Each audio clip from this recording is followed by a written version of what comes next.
Ffe tulina abamu tubalinamu n'abaana ffe lwakusiika. Anje? Abamu tubalinamu n'abaana. Ffe tusirika busirisi, tusirikira ebintu bingi. Ffe tugumidde ebintu bingi, ate bwetulaba nga tujoogebwa tumanyirwa, oli akwasamira akutegako emimwa eminene. Generali akuuma ebyama. Ffe tulina ebizibu man. Ffe tulina ennaku yaffe. Mutuveeko simu mwatuleeta. Musooke mutandika otugerageranyanga.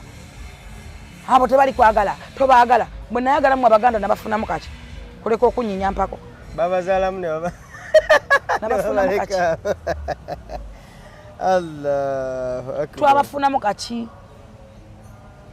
Tubaagadde ne tubaagala.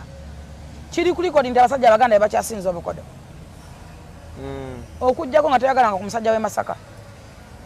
Buuza kuba ayagala ku Lwasa. Abasajja Abaganda bakyasinza obukodo. Bamanyi byakweraga mu mabaala mu kamera muki.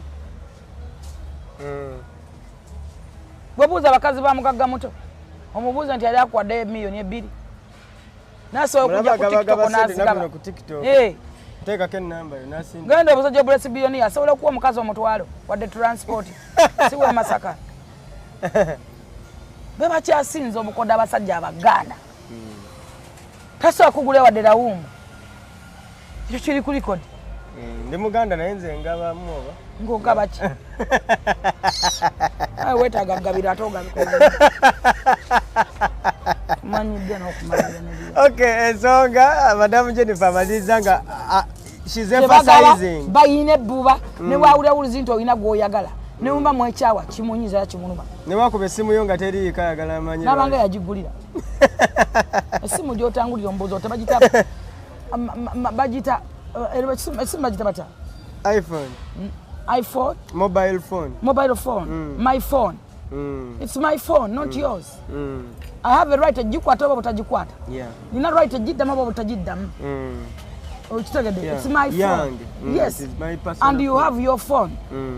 Onkubidde sikwagala. Yes. Zera bivuga n'embitunuulira. Endaba ebiyiringu. Ebizininyo. Twabiko wasibye ebibye ebitunula ng'obutwa. Obutwa manye. Madamu Jennifer ensonga egenda osembayo oba gye nandyagadde okube mu torch ate ng'eno ensonga nkulu nnyo being nti oli presidential advisor ate ng'oli maama wa ggwanga.